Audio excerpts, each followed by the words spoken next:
ಅರ್ಹ ಫಲಾನುಭವಿಗಳ ಬಿಪಿಎಲ್ ಕಾರ್ಡ್ಗಳು ರದ್ದಾಗಿವೆ.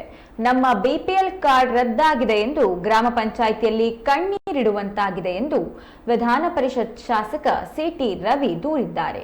ಪರಿಷತ್ನಲ್ಲಿ ವಿಷಯ ಪ್ರಸ್ತಾಪ ಮಾಡಿದ ಅವರು, ಬಿಪಿಎಲ್ ಕಾರ್ಡ್ ತಿದ್ದುಪಡಿಗೆ ಹೆಚ್ಚಿನ ಕಾಲಾವಕಾಶವನ್ನ ನೀಡಿ ಯಾಕೆ 1 ದಿನ 2 ದಿನ ನಿಗದಿ ಮಾಡ್ತಾ ಇದ್ದೀರಾ ಎಂದು ಪರಿಷತ್ನಲ್ಲಿ ಪ್ರಶ್ನೆ ಮಾಡಿದ್ರು. ಅರ್ಜಿಗಳನ್ನ ಪರಿಹಾರ ಮಾಡದೆ ಹಾಗೆ ಇಟ್ಟಿದ್ದಾರೆ ಎಂದು ಹೇಳಿದ್ರು. ಹೇಳಿಕೆ ಕೊಟ್ಟಿದ್ರು, ಯಾವುದೇ ಕಾರಣಕ್ಕೂ ಅರ್ಹರ ಬಿಪಿಎಲ್ ಕಾರ್ಡ್ ರದ್ದಾಗದಂತೆ ನೋಡಿಕೊಳ್ಳಿ ಅಂತ ಹೇಳಿ. ಆದ್ರೂ ಅರ್ಹರ ಬಿಪಿಎಲ್ ಕಾರ್ಡ್ಗಳು ರದ್ದಾಗಿದ್ದಾವೆ. ನಿಜವಾದ ಅರ್ಹ ಫಲಾನುಭವಿಗಳಿಗೆ ತೊಂದರೆ ಆಗ್ತಾ ಇದೆ. ಬಿಪಿಎಲ್ ಕಾರ್ಡ್ ಇಲ್ಲದೆ ಇರೋದ್ರಿಂದ ವಯೋವೃದ್ಧರು ಜೀವನ ನಡೆಸೋದಕ್ಕೂ ಕೂಡ ಕಷ್ಟವಾಗಿರುವಂತ ಪರಿಸ್ಥಿತಿ ಇದೆ. ನಿಮಗೂ ಗೊತ್ತಿದೆ, ನಿಮ್ಮ ಕಾರ್ಯಾಲಯಕ್ಕೆ, ಶಾಸಕರುಗಳ ಕಾರ್ಯಾಲಯಕ್ಕೆ ದಿನನಿತ್ಯ ಎಡತಾಕ್ತಾರೆ. ಯಾವುದೇ ಜನಪ್ರತಿನಿಧಿ ಜನಸಂಪರ್ಕ ಸಭೆ ಯಾವುದೇ ಪಂಚಾಯತಿಲಿ ಇಟ್ಕೊಂಡ್ರು ಕೂಡ ಆ ಪಂಚಾಯತಿನಲ್ಲಿ ನಮ್ ಬಿಪಿಎಲ್ ಕಾರ್ಡ್ ರದ್ದಾಗಿದೆ, ಕಾರ್ಡ್ ಕೊಡಿಸಿ ಅಂತ ಹೇಳಿ ಅವರು ಕಣ್ಣೀರಿಡೋದು ಸಾಮಾನ್ಯವಾಗಿರ್ತಕ್ಕಂಥ ಸಂಗತಿಯಾಗಿದೆ.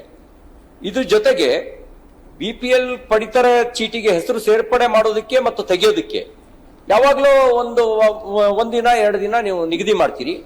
ಆ ಟೈಮಲ್ಲಿ ಸರ್ವರ್ ಓಪನ್, ಅದೇ ಟೈಮಲ್ಲಿ ಓಪನ್ ಮಾಡ್ತಾರೆ. ಓವರ್ ಕ್ರೌಡ್ ಆಗುತ್ತೆ, ಸರ್ವರ್ ಜಾಮ್ ಆಗುತ್ತೆ. ಮತ್ತು ಬಂದವರು ಬೆಳಗಿನ ಸಂಜೆವರೆಗೂ ಕಾದು ಅಪ್ಲಿಕೇಶನ್ ಹಾಕಕ್ಕಾಗದೆ ವಾಪಸ್ ಬರ್ತಾ ಇದ್ದಾರೆ. ನೀವೇನ್ ಹೇಳ್ತಾ ಇದ್ದೀರಿ 2,95,000 ಅಷ್ಟು ಮಾತ್ರ ಅಪ್ಲಿಕೇಶನ್ ಇರೋದಲ್ಲ. ಎಷ್ಟೋ ಜನರಿಗೆ ಆನ್ಲೈನ್ ನಲ್ಲಿ ಅಪ್ಲಿಕೇಶನ್ ಸಬ್ಮಿಟ್ ಮಾಡಕ್ಕೆ ಆಗ್ತಿಲ್ಲ ಬಿಕಾಸ್ ಆಫ್ ಸರ್ವರ್ ಪ್ರಾಬ್ಲಮ್. ಮತ್ತು 1 ದಿನ 2 ದಿನ ಮಾತ್ರ ಓಪನ್ ಮಾಡೋದ್ರಿಂದ ಹಾಗಾಗಿ ಯಾವಾಗ ಬೇಕಾದ್ರೂ ಅಪ್ಲಿಕೇಶನ್ ಹಾಕೋದಕ್ಕೆ ಯಾಕೆ ಓಪನ್ ಮಾಡಿ ಇಡ್ಲಿಕ್ಕೆ ಸಾಧ್ಯ ಆಗಿಲ್ಲ, ಯಾಕೆ ಇಡಬಾರ್ದು?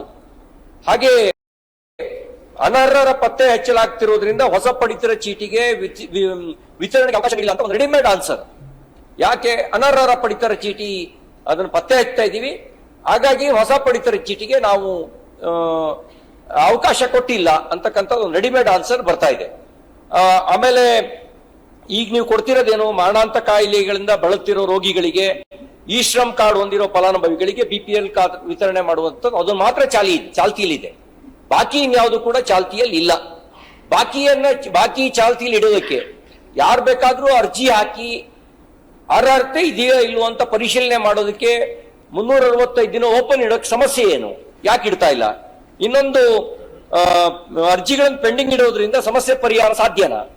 ನೋಡಿ, ಕಳೆದ ಸೆಪ್ಟೆಂಬರ್ 2023 ಸೆಪ್ಟೆಂಬರ್ ತಿಂಗಳಿಂದ ಈ ಅರ್ಜಿ 2,95,000 ಅರ್ಜಿಗಳು ಪೆಂಡಿಂಗ್ ಇರೋದು. ನೀವೇ ಕೊಟ್ಟಿರುವಂತ ಅಂಕಿಅಂಶದ ಪ್ರಕಾರ 29/9/2023 ಈ ಪೆಂಡಿಂಗ್ ಅರ್ಜಿ, ಅದರಲ್ಲಿ ನೀವು 2,04,000 ಅರ್ಜಿಗಳನ್ನ ಕ್ಲಿಯರ್ ಮಾಡಿದ್ದೀರಿ. ಬಾಕಿ ಅರ್ಜಿಗಳನ್ನು ಕ್ಲಿಯರ್ ಮಾಡಿಲ್ಲ ನೀವು. ಅವರ ಅರ್ಹರೋ ಅನರ್ಹರೋ ತೀರ್ಮಾನನೇ ಆಗಿಲ್ಲ. ಇದಲ್ದಲೇನೆ ಆನ್ಲೈನ್ ನಲ್ಲಿ ಅರ್ಜಿ ಹಾಕೋದಕ್ಕೆ ಬಾಕಿ ಇರ್ತಕ್ಕಂಥವ್ರು ಅರ್ಜಿ ಹಾಕಕ್ಕೆ ಸಾಧ್ಯ ಆಗದೆ ಇರ್ತಕ್ಕಂಥವ್ರು ಬಹಳ ಜನ ಇದ್ದಾರೆ. ಅವರು ಯಾವಾಗಲೂ ಸರ್ವರ್ ಪ್ರಾಬ್ಲಮ್, ಈ ಸಮಸ್ಯೆ ಇದೆ ಅಂತ ಹೇಳ್ತಾ ಇದ್ದಾರೆ. ಇದು ಪ್ರಾಕ್ಟಿಕಲ್ ಪ್ರಾಬ್ಲಮ್. ಹಾಗಾಗಿ ಇದ್ರ ಕಡೆಗೆ ಗಮನ ಕೊಡಬೇಕು. ಮತ್ತೆ ಈಗಾಗಲೇ ನೀವು ಹೇಳಿದ್ರಿ ಕೇಂದ್ರ ಸರ್ಕಾರ